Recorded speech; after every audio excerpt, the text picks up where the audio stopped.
Alors, aujourd'hui, je voulais papoter de la mort parce que la mort, ça peut être un sujet qui peut être hyper angoissant et qu'il y a beaucoup de personnes encore aujourd'hui qui voient ça de façon très négative, comme si tout se finissait à la mort.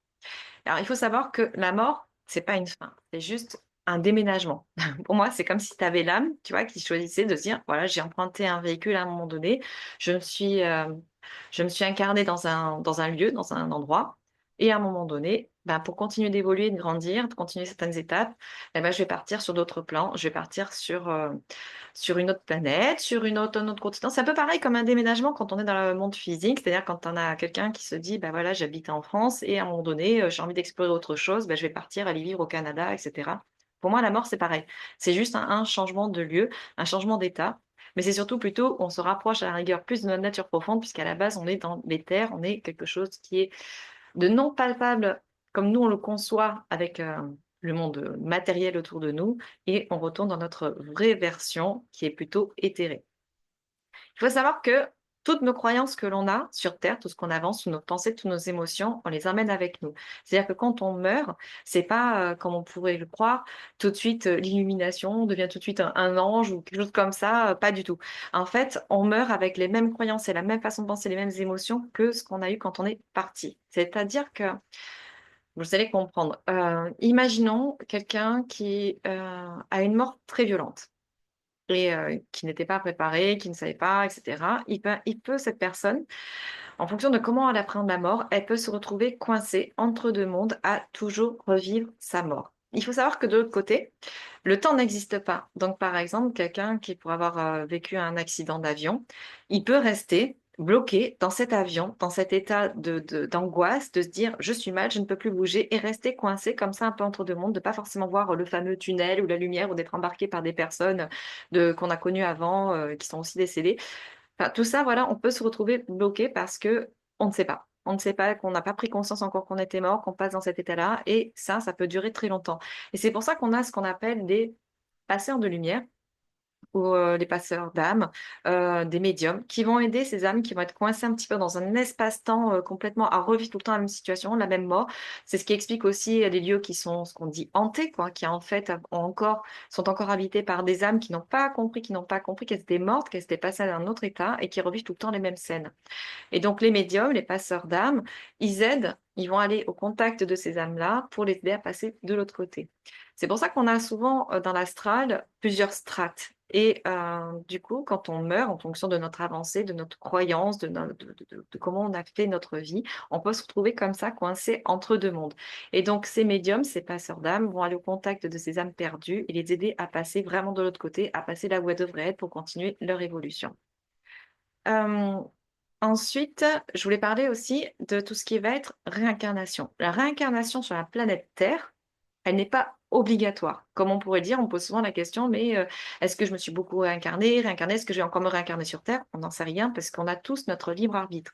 Ce n'est pas obligé de se réincarner sur la planète Terre, c'est un choix que l'on fait quand on est dans l'au-delà. Mais on peut aussi choisir de s'incarner ailleurs, dans d'autres dimensions, sur d'autres plans ou sur d'autres planètes. Il faut comprendre que c'est complètement utopique. Enfin, je sais pas comment on pourrait dire. C'est complètement illusoire de croire qu'il n'y a que la planète Terre qui existe, qui peut accueillir une forme de vie où on peut s'incarner. D'accord? Donc, à partir de là, on se déstresse, puisqu'à chaque fois que vous décidez de vous réincarner, c'est votre propre choix. C'est pour ça qu'on dit que l'on choisit sa famille, que l'on choisit là où on veut s'incarner, qu'on choisit le lieu, l'endroit, les circonstances, le pays, tout ça t'est choisi par avance. Ce n'est pas du hasard. Vous n'êtes pas là projeté en bas en disant on verra bien où c'est qui va tomber le mec.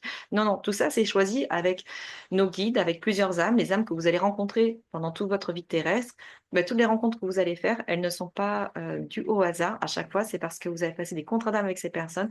À chaque fois, ça a été téléguidé par avance. Et il faut savoir que derrière vous, dans la salle, dans les plans éthérés, il y a toujours votre équipe qui travaille pour vous, votre famille d'âmes, vos guides, vos anges, vous les appelez comme vous voulez.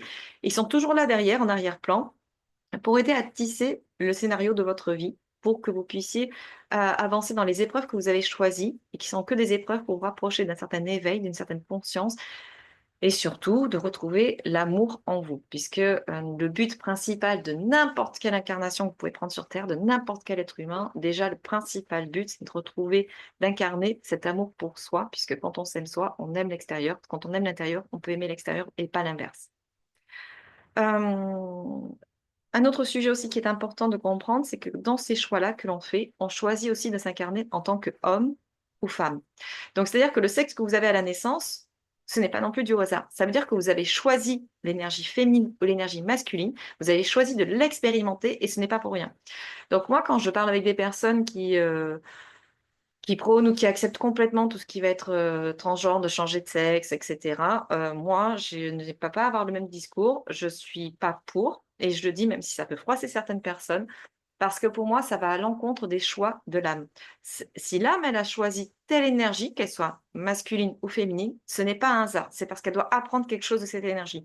Et de ne pas l'accepter, de ne pas faire un travail dessus pour bien la vivre, et de vouloir changer de sexe, etc., par des opérations X ou Y, pour moi, c'est quelque part aller à l'encontre de notre évolution. C'est-à-dire qu'on va rater quelque part l'apprentissage qu'on est venu faire sur Terre, et puis après on reviendra, on recommencera jusqu'à ce qu'on ait fait l'expérience complète. Mais voilà, de prendre conscience que ce choix, il n'est pas anodin. Si vous l'avez choisi avant de vous incarner d'être homme ou femme, ce n'est pas pour rien. Hem, quand on continue, quand on arrive donc du coup de l'autre côté, on continue d'évoluer. En fait, je vous conseille le film, tout le monde en parle, c'est avec Nos Solar, il est pas mal parce que de tous les contacts qu'il y a eu dans l'au-delà, ils nous disent souvent que quand même Nos Solar est assez proche de ce qui se passe réellement de l'autre côté. On continue d'apprendre de l'autre côté. C'est-à-dire qu'on n'arrive pas tout de suite de l'autre côté en se disant: «Waouh, ça y est, je sais tout, j'ai la science infuse». Non, vous continuez votre école de l'autre côté. Ici, c'est qu'une classe. Là, sur Terre, c'est qu'un petit niveau qu'on passe. Mais on continue à passer des niveaux aussi dans l'au-delà. On continue à travailler sur nous de l'au-delà. Donc, de croire que tout de suite tout est ouvert, oui, on a nos capacités qui reviennent, on se rappelle de nos vies antérieures, on se rappelle de certaines choses, on voit toute notre vie, on se rappelle de plein de détails qu'on oublie, nous, consciemment, pendant notre vie terrestre. Mais vous continuez d'avancer avec les mêmes problématiques, les mêmes schémas, etc. Donc, ce que vous n'avez pas réussi à régler sur Terre, vous continuez à le travailler aussi de l'autre côté. On pose aussi la question, quelle est vraiment la différence entre les anges et les guides? Alors, il peut y avoir plein de termes différents, vous prenez ce qui vous parle. Pour ma part, dans mes propres croyances et mes propres recherches, les anges ne sont pas des êtres qui ont été incarnés. Ils n'ont pas fait l'expérience terrestre. Eux, ce sont vraiment des énergies lumineuses de l'éther. Alors que les guides, ça va plutôt être des personnes qui ont vécu déjà des incarnations sur Terre, qui ont peut-être fait partie de votre famille, de votre lignée familiale, et qui sont là de l'autre côté pour vous aider. Et on peut changer de guide en fonction de notre avancée dans notre vie. Il peut y avoir plusieurs cycles dans notre vie, et on peut changer de guide en fonction du cycle de là où on en est. Donc c'est même pas forcément exactement le même guide qui continue. Ensuite, de lui donner un prénom et tout ça, vous pouvez lui donner des noms.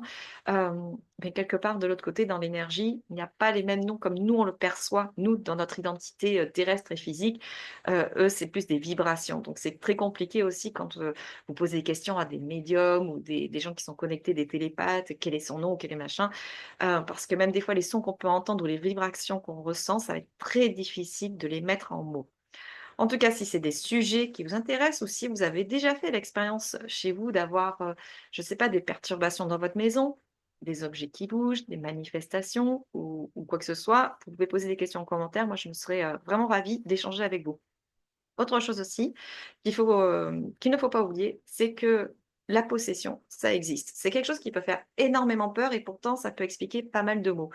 Qu'est-ce que c'est que vraiment la possession? La possession, c'est quand vous vous libérez, il peut y avoir des moments dans votre vie où votre corps va être comme un véhicule qui va être en mode open bar. Ça arrive quand, par exemple, vous êtes, sous drogue, sous alcool, que vous ayez vécu un accident grave avec, un coma lourd et cetera. Enfin, il peut y avoir des moments, même des gros traumatismes qui peuvent vous arriver et vous vous décorporez et pendant ce temps-là, pendant quelques secondes, vous avez votre corps qui est libre et là, s'il y a quelqu'un qui passe dans l'éther, dans l'astral et qui se dit: «Chouette, il y a un véhicule qui est dispo et puis en plus je me sens assez proche de son histoire, de ses énergies», et ben, il peut venir vous polluer et vous foutre la merde dans votre incarnation et malheureusement, il y a beaucoup de personnes où on pense qu'ils sont bipolaires, schizophrènes, qu'ils ont une maladie mentale alors qu'en fait, c'est juste qu'ils ne sont pas tout seuls dans leur corps et si on ne fait pas intervenir là, quelqu'un pour les dépolluer, quelqu'un de vraiment, aguerri en fait, qui sait vraiment comment faire, on peut vraiment, passer une expérience très douloureuse sur terre.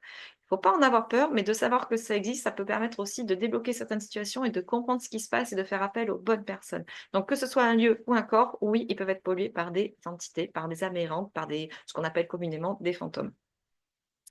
Donc là aussi, si c'est quelque chose qui vous parle, qui fait pop, qui vous pose question par rapport à des proches, par rapport à des choses qui vous sont passées, qui se sont passées dans votre vie, n'hésitez pas à me poser des questions en commentaire. Pareil, je serai ravie d'échanger avec vous. Donc voilà, donc c'était une petite vidéo assez rapide pour, faire un petit plan de ce que c'est que la mort, de ce qui se passe de l'autre côté, des choses, des énergies qui peuvent nous traverser aussi dans notre plan terrestre et je vous dis à bientôt pour la prochaine vidéo. Salut!